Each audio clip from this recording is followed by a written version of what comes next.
Hello everyone. Next आज हमारा जो टॉपिक रहेगा that is the Goldsmith aluminothermite process. देखो ये क्या है, ये भी एक तरह से एक रिडक्शन का मेथड है। जैसे हमने रिडक्शन पढ़ा है, स्मेल्टिंग, कार्बन यूज किया जाता था, सीओ यूज की जाती थी जहां पे, और हीट किया जाता था। ऐसे ही एल्यूमिनोथर्माइट प्रोसेस के अंदर क्या होता है, जो रिड्यूसिंग एजेंट हम लेते हैं, रिड्यूसिंग एजेंट जो हम लेते हैं वो हम एल्यूमिनियम यूज करते हैं, एल्यूमिनियम। अब रिड्यूसिंग एजेंट हमने ले लिया एल्यूमिनियम। अब आपने पढ़ा था, जो हमने देखा एलिंगम डायग्राम, एलिंगम डायग्राम के अंदर जो एल्यूमिनियम की कर्व थी वो सबसे नीचे थी, एल्यूमिनियम की कर्व नीचे थी। इसका मतलब जो बाकी मेटल बच गई, यानी कि आपके पास अगर आयरन का ऑक्साइड है, क्रोमियम का ऑक्साइड है, मैग्नीज का ऑक्साइड है, वो सारी कर्व इससे ऊपर है, इससे ऊपर है, तो ये as a reducing agent act कर सकता है।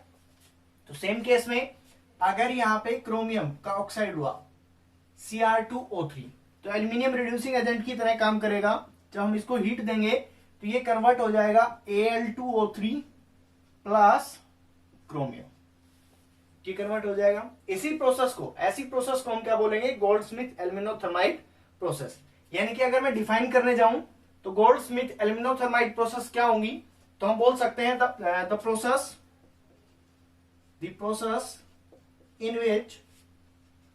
in which मेटल ऑक्साइड, यहां पे क्रोमियम ऑक्साइड है, इसी तरह से कोई भी metal oxide, in which the metal oxide get converted into, या हम बोल सकते हैं मेटल ऑक्साइड को हमने क्या किया, इसका रिडक्शन करवा दिया। ये रिड्यूसिंग एजेंट की तरह काम कर रहा है और इसका रिडक्शन करवा दिया, तो हम बोल सकते हैं the process in which metal oxide gets converted into metal with the help of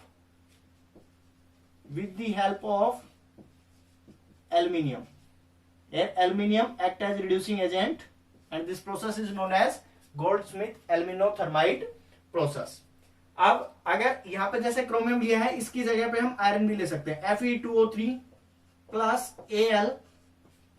जब इसको हीट करेंगे तो ये बना देगा आपके पास आयरन प्लस Al2O3। अब देखो ये जो प्रोसेस होती है, इसी प्रोसेस का यूज किया जाता है जब भी कभी कोई रेलवे ट्रैक है, उसका कोई ज्वाइंट है, उसको सील करना है, मतलब वेल्डिंग करनी है, तो वहां पे ये वाली रिएक्शन यूज की जाती है। अब ये वाली रिएक्शन कैसे की जाती है वो देखो एक बार, कि सबसे पहले क्या होता है, हमारे पास इस तरह की एक क्रूसिबल होती है, इस तरह से क्रूसिबल होगी, यहां पे एक नोब लगी होगी, ठीक है। अब इसके अंदर क्या किया जाता है, इसके अंदर एल्यूमिनियम पाउडर सॉलिड फॉर्म में प्लस Fe2O3 ये भर दिया जाता है। इसको कंबाइंड फॉर्म में बोलते हैं थर्माइट, इसको बोला जाता है थर्माइट।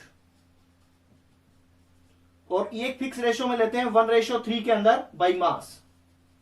मतलब अगर हमने 3 पार्ट Fe2O3 लिया है तो 1 पार्ट एल्यूमिनियम लेंगे। ये इस क्रूसिबल के अंदर भर दिया। अब क्या करते हैं, एक यहां पे इग्निशन मटेरियल डालते हैं, और वो जो इग्निशन मटेरियल डालते हैं वो डालते हैं लेंगे magnesium powder plus barium peroxide, ये हम लेते हैं। और ये यहां से लगा होता है मैग्नीशियम रिबन, ये है मैग्नीशियम रिबन।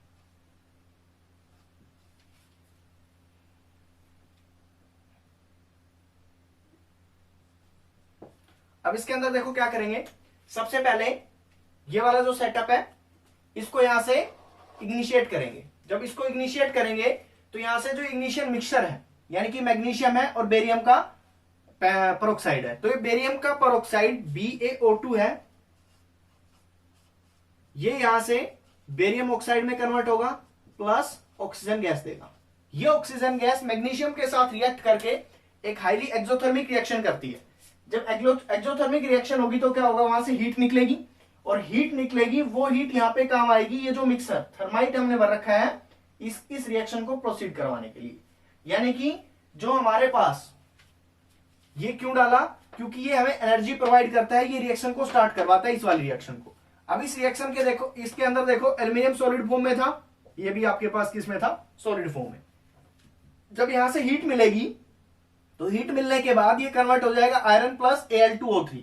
Al2O3 का मेल्टिंग पॉइंट ज्यादा होने की वजह से सॉलिड फॉर्म में रहेगा, लेकिन आयरन है वो आयरन क्या कर जाएगा, मेल्ट कर जाएगा, लिक्विड फॉर्म में कन्वर्ट हो जाएगा। अगर आयरन यहां से मेल्ट कर गया, लिक्विड फॉर्म में कन्वर्ट हो गया, तो वो क्या होगा, नीचे आ जाएगा, यहाँ पे नीचे आयरन आ जाएगा थोड़ी देर बाद। और इस नोब को हम खोलकर जहां भी हमें वेल्डिंग करनी है वहां पे हम इस जो भी आयरन है अपना लिक्विड आयरन उसको वहां पे डोप कर सकते हैं। अब इसका फायदा क्या हुआ कि देखो ये एक सिर्फ एक सिंपल इंस्ट्रूमेंट, इसको बोलते हैं एल्यूमिनोथर्मी। एल्यूमिनोथर्मी इस इंस्ट्रूमेंट को ले जाएंगे और जहां पे भी हमें ज्वाइंट सील करना होगा हम वहां से वेल्डिंग कर सकते हैं। तो इस प्रोसेस का नाम इसीलिए पड़ा है गोल्डस्मिथ एल्यूमिनोथर्माइट प्रोसेस। इसके अंदर दोबारा से देखें एक बार, गोल्डस्मिथ एल्यूमिनोथर्माइट प्रोसेस किसको बोलते हैं, जिसके अंदर रिड्यूसिंग एजेंट एल्यूमिनियम होता है, मेटल ऑक्साइड को एल्यूमिनियम की प्रेजेंस में मेटल के अंदर कन्वर्ट किया जाता है। अब ये उसके एग्जांपल हो गए और ये इसका सेटअप हो गया। सेकंड, मेटलर्जी के हमने 3 मेथड पढ़े थे। एक तो पढ़ा था पायरोमेटलर्जी, जिसके अंदर हीटिंग की वजह से और कोई रिड्यूसिंग एजेंट डाला जाता है और उसके बाद क्या होता है, अपने पास रिएक्शन होती है, एक्सट्रैक्शन होती है मेटल की। नेक्स्ट हमने पढ़ा इलेक्ट्रोमेटलर्जी। इलेक्ट्रोमेटलर्जी का एग्जांपल कल ही हमने पढ़ा एल्यूमिनियम के केस में। नेक्स्ट इज द हाइड्रोमेटलर्जी, ये भी हम पढ़ चुके हैं वैसे तो, लेकिन एक बार मैं इसको ब्रीफ कर देता हूं। हाइड्रोमेटलर्जी, हाइड्रोमेटलर्जी के अंदर बेसिकली क्या होता है कि कोई भी एक मेटल होती है, उस मेटल को एक्सट्रैक्ट किया जाता है किससे, पहले उस मेटल का कोई एक किसी रिएजेंट के साथ, उस मेटल का किसी रिएजेंट के साथ एक वाटर सोल्यूबल कॉम्प्लेक्स बनाया जाएगा, मतलब एक सॉल्यूशन बनाया जाएगा और उस सॉल्यूशन के अंदर एक मोर इलेक्ट्रोपॉजिटिव एलिमेंट डाला जाएगा जो उस मेटल को डिस्प्लेस कर देगा। यानी कि कुछ ऐसे समझें, इसका एग्जांपल हम पहले भी पढ़ चुके हैं, किसके केस में, जब मैंने लीचिंग पढ़ाई थी वहां पे एग्जांपल लिया था एजी सिल्वर और एयू यानी कि गोल्ड का। तो वहीं से वही एग्जांपल मैं उठा रहा हूं दोबारा से। देखो कि सिल्वर है सॉलिड फॉर्म के अंदर, इसके अंदर कंसंट्रेशन करते हैं इसकी, तो हम लीचिंग प्रोसेस के थ्रू कंसंट्रेशन करते हैं। जो कंसंट्रेशन का मेथड था वो केमिकल मेथड था, जहां पे जो लीचिंग रिएजेंट यूज होता है वो NaCN या KCN यूज होता है। तो यहाँ पे मैं मान लेता हूं KCN या NaCN कुछ भी डाला, यानी कि Cn negative in presence of H2O plus oxygen. होता क्या है इसके अंदर, जब हम इस तरह से रिएक्शन करवाते हैं, लीचिंग करवाते हैं किसकी, सिल्वर की, ये अपने पास सिल्वर है और आपको पता है कि सिल्वर और एयू ये ऑलमोस्ट किस फॉर्म में मिलते हैं, हमें नेटिव फॉर्म में मिलते हैं इनके, और यानी कि ये किसी के साथ कंबाइन नहीं होते। तो अब इसके अंदर क्या होगा, देखो एक कंप्लेक्स बनेगा water soluble complex AgCN twice negative, ये एक सोल्यूबल कॉम्प्लेक्स बना, साथ में OH नेगेटिव निकल जाएगा। ये जो सोल्यूबल कॉम्प्लेक्स बना मतलब ये एक सॉल्यूशन है हमारे पास। अब इस सॉल्यूशन के अंदर AgCN2 नेगेटिव ये कॉम्प्लेक्स है जो कि वाटर सोल्यूबल है या सोल्यूबल कॉम्प्लेक्स है। इसके अंदर हम एक ऐसी मेटल डालेंगे जो इससे ज्यादा इलेक्ट्रोपॉजिटिव हो। इससे अगर ज्यादा इलेक्ट्रोपॉजिटिव होगी या ज्यादा एक्टिव होगी तो मेटल इसको डिस्प्लेस कर देगी, रिप्लेस कर देगी, यानी कि ये रिड्यूसिंग एजेंट का भी काम करेगी। मैंने डाली जिंक, तो क्या होगा, यहां से जिंक इसको डिस्प्लेस कर देगी और यहां से अपने पास Ag यानी कि सिल्वर है सॉलिड फॉर्म के अंदर, वो निकल जाएगा, प्लस कंप्लेक्स बनेगा, वो बनेगा ZnCN4 2 नेगेटिव और ये एक्वा सॉल्यूशन होगा, यानी कि ये सॉल्यूशन के अंदर रह जाएगा। तो यहां से हमने क्या कर लिया, Ag सिल्वर को अलग कर लिया।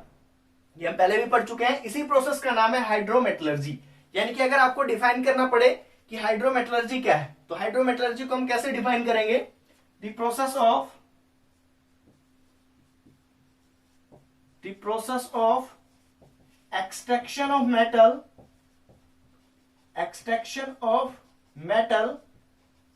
from its ore, extraction of metal from its ore by adding a suitable reagent to make it soluble and then displaced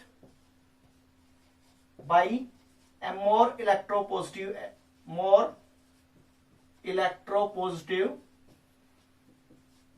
electropositive metal. यानी कि the process of extraction of metal को हमने extract किया from its ओर, ये इसका और था, by adding a suitable reagent, Cn negative suitable reagent है, to make it water soluble and then displace by a more electropositive metal. तो ये आपके पास था हाइड्रोमेटलर्जी। इसी तरह से जैसे सिल्वर का एग्जांपल है, यहां पे हम गोल्ड का एग्जांपल भी ले सकते हैं, और गोल्ड को भी इसी मैनर से एक्सट्रैक्ट किया जाता है। तो आज हमने पढ़ा गोल्डस्मिथ एल्यूमिनोथर्माइट प्रोसेस, जिसके अंदर उस प्रोसेस को हम गोल्डस्मिथ एल्यूमिनोथर्माइट प्रोसेस बोलेंगे, जिसके अंदर रिड्यूसिंग एजेंट मेटल ऑक्साइड अगर मेटल के अंदर एक्सट्रैक्ट होता है और इसके अंदर रिड्यूसिंग एजेंट एल्यूमिनियम यूज होता है, तो इस प्रोसेस का नाम ये वाला होगा। ये वाली इंपॉर्टेंट रिएक्शन है, और ये रेलवे ट्रैक है, उनके ज्वाइंट है, उनको सील करने के लिए एज ए वेल्डिंग हम इसका यूज करते हैं। और ये थी आपके पास हाइड्रोमेटलर्जी। इसके बाद जो नेक्स्ट हमारा जो टॉपिक स्टार्ट रहेगा वो होगा रिफाइनिंग। उसके अंदर हम हर तरह की रिफाइनिंग पढ़ेंगे। हमारा जो रिफाइनिंग वाला टॉपिक है वही लास्ट है।